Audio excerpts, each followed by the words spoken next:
Hello viewers, আসসালামু আলাইকুম। আজকে আমরা তৈরি করব আলু ও আটার স্ন্যাক্স। তো চলুন রেসিপি ভিডিওটি শুরু করা যাক।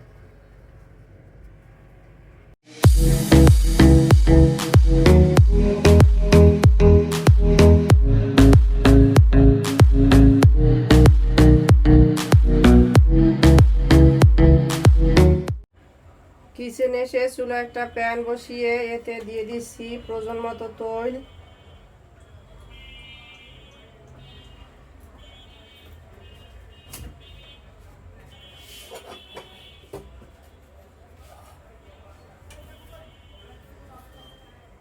এর ভিতর দিয়ে দিচ্ছি পেঁয়াজ।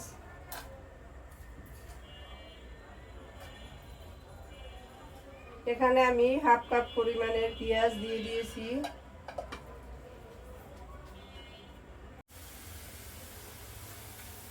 পেঁয়াজটা কিছুটা গোল্ডেন কালার হয়ে আসছে, এটাকে আমি একেবারে বেরেস্তা করব না। এখন এর ভিতরে দিয়ে দিব কুচি করে রাখা কাঁচামরিচ। এখানে আমি 7-8টা কাঁচামরিচ কুচি করে নিয়ে নিয়েছি। এখানে গোল্ডেন আর রেড দুই কালারের গ্রিন আর রেড দুই কালারের নিয়ে নিয়েছি। আপনারা চাইলে এক কালারেরও নিতে পারেন। দুই কালার দিয়ে দিয়েছি, এতে করে দেখতে ভালো লাগে তাই।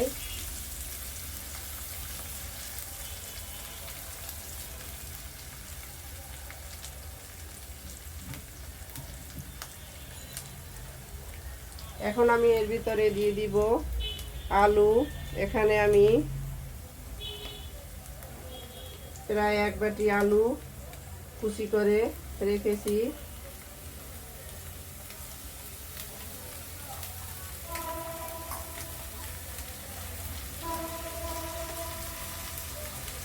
আমি যে বাটি মাপে আলুটা দিয়ে দিয়েছি, এই বাটি মাপেই 1 বাটি আটা অথবা ময়দা এর সাথে অ্যাড করব। যতটুকু পরিমাণের আলু আমি নিয়ে নিয়েছি, সম পরিমাণে ময়দা নিয়ে নিব।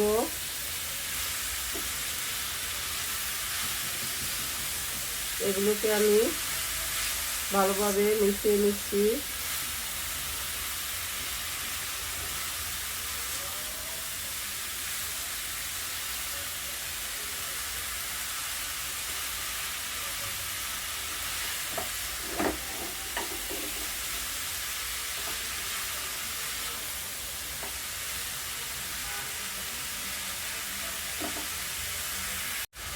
এখন এর সাথে দিয়ে দিচ্ছি 1 টিস্পুন আদা রসুনের পেস্ট, 1 টিস্পুন হলুদের গুঁড়া,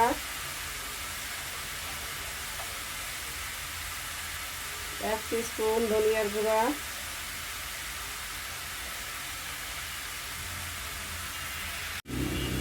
স্বাদ মতো লবণ।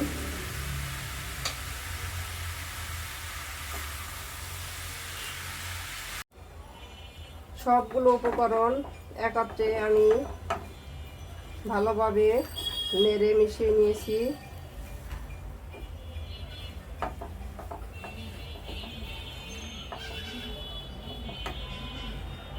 এটাকে আমি প্রায় 3-4 মিনিট নেড়ে ভালোভাবে কষিয়ে নিয়েছি।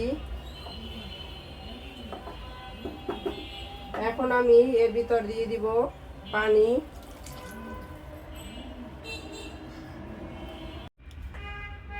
প্রয়োজন মতো পানি দিয়ে দিয়েছি। নেড়ে পানির সাথে আলুটাকে খুব ভালোভাবে মিশিয়ে দিচ্ছি।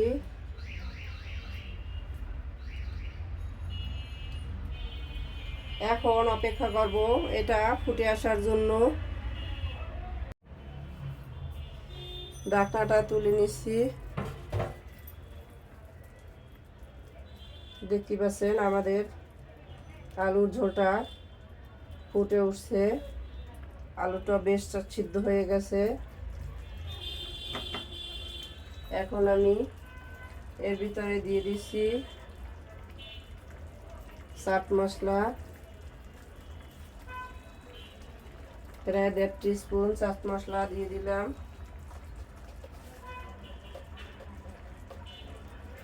গরম মশলা গুঁড়া 1 টিস্পুন,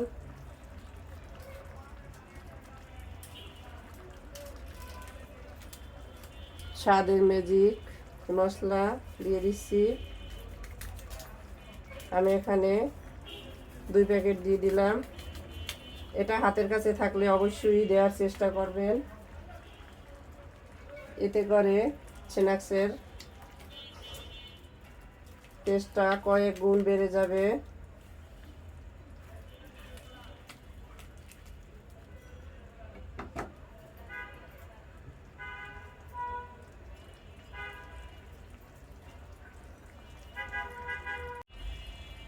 এখন আমি এর ভিতরে দিয়ে দিচ্ছি চালের গুঁড়া। এখানে আতপ চালের গুঁড়া প্রায় 1/2 কাপ পরিমাণের আছে, এটা আমি দিয়ে দিলাম, এতে করে স্ন্যাক্সটা ক্রিস্পি হবে। দিয়ে দিচ্ছি আটা,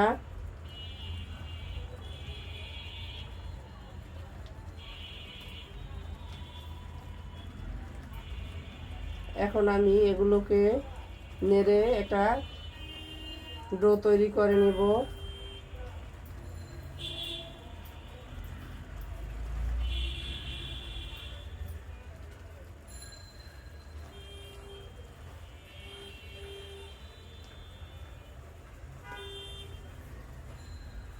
আমি পুরো 1 বাটি আটাই দিয়ে দিলাম। যে বাটিটা মেপে আমি আলু নিয়েছিলাম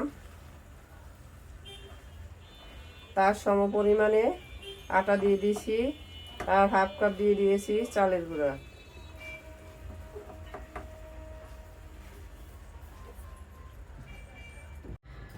এখন আমি এর ভিতরে দিয়ে দিচ্ছি ধনিয়া পাতা কুচি, এটা সবশেষে দিয়ে দিলাম, এতে করে এর কালারটা সুন্দর থাকবে। আমি এখন এই ধনিয়া পাতাটাকে এর সাথে ভালোভাবে মিক্স করে একটা শ্রেণীর ভিতরে তুলে নিয়ে এগুলোকে মথে নিব। তো ফিরে আসছি এটা তুলে নিয়ে ভালোভাবে মথে নেওয়ার পরে। আমি এই ডোটাকে ভালোভাবে মথে নিয়েছি, দেখতে পাচ্ছেন। এখন আমি এখানে নিয়ে নিয়েছি একটা পিড়া, এর উপরে নিয়ে নিব একটা পলি, এতে করে খুব সহজে এর উপর থেকে স্ন্যাক্সগুলো তুলে নেওয়া যাবে।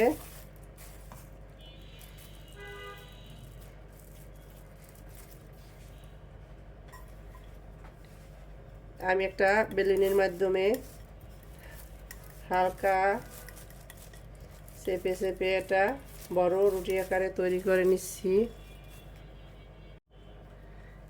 আমি একটা রুটি তৈরি করে নিয়ে নিয়েছি, দেখতে পাচ্ছেন। এটা অনেকটা পুরো, এটা আপনাদের ইচ্ছা মতো আপনারা পুরুত্ব করে নেবেন। আমি এখন এটাকে চারধার দিয়ে এভাবে কেটে নিচ্ছি।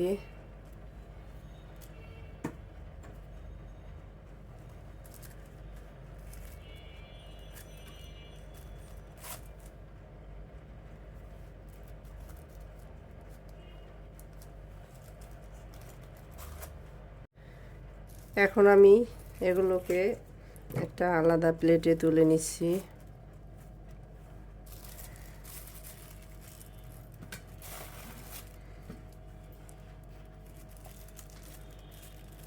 এভাবে আমি এগুলোকে কেটে নিচ্ছি, আপনারা আপনাদের ইচ্ছা মতো কেটে নেবেন। কেউ চাইলে এটাকে চারকোনা শেপ দিয়েও নিতে পারেন।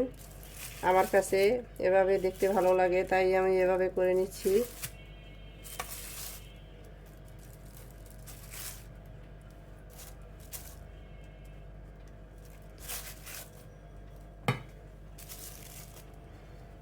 এখন আমি হাতের সাহায্যে চারধারটা কিছুটা সমান করে দিচ্ছি। এভাবে আমি সবগুলো তৈরি করে নিব। তো ফিরে আসছি সবগুলো একইভাবে শেপ দিয়ে নেওয়ার পরে। আমি সবগুলো স্ন্যাক্স একইভাবে তৈরি করে নিয়ে নিয়েছি। এখন চলে যাব কিচেনে। তো চলুন কিচেনে যাওয়া যাক। কিচেনে এসে চুলায় একটা প্যান বসিয়ে দিয়েছি, এতে দিয়ে দিচ্ছি প্রয়োজন মতো সয়াবিন তেল।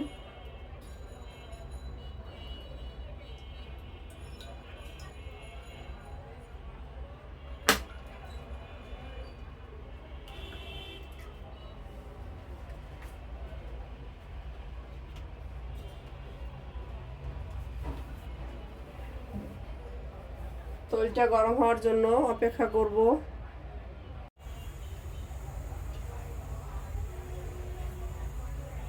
তেলটা গরম হয়ে আসছে, এখন আমি এর ভিতরে দিয়ে দিচ্ছি এক এক করে স্ন্যাক্স।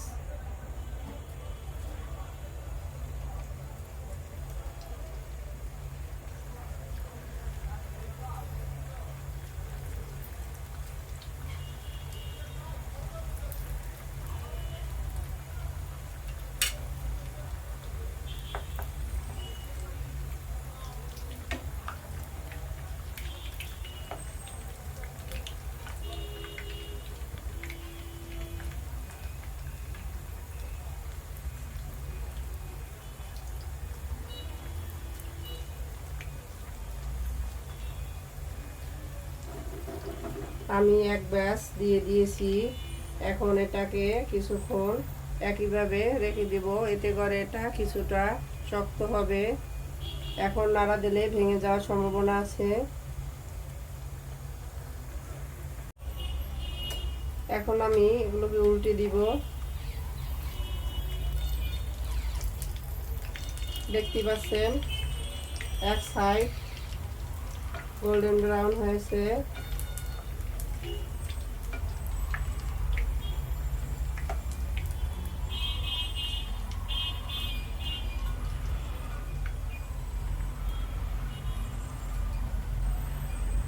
এগুলোকে উল্টে পাল্টে আমি টাটকা করে ফ্রাই করে নিব। আমাদের সবগুলো স্ন্যাক্স ফ্রাই করা হয়ে গেছে, দেখতেই পাচ্ছেন। এখন আমি এগুলোকে সার্ভ করে নিব। তো চলুন সার্ভ করে নেওয়া যাক। সার্ভ করে নিলাম আমরা আমাদের আলু আটার স্ন্যাক্স। দেখতেই পাচ্ছেন কতটা অসাধারণ হয়েছে। আমাদের রেসিপি ভিডিওটি ফলো করে আপনারাও তৈরি করে দেখবেন, কমেন্ট সেকশনে জানিয়ে দিবেন কেমন হয়েছিল আমাদের snacks. Like, comment, share, subscribe করে আমাদের পাশে থাকবেন। আল্লাহ হাফেজ।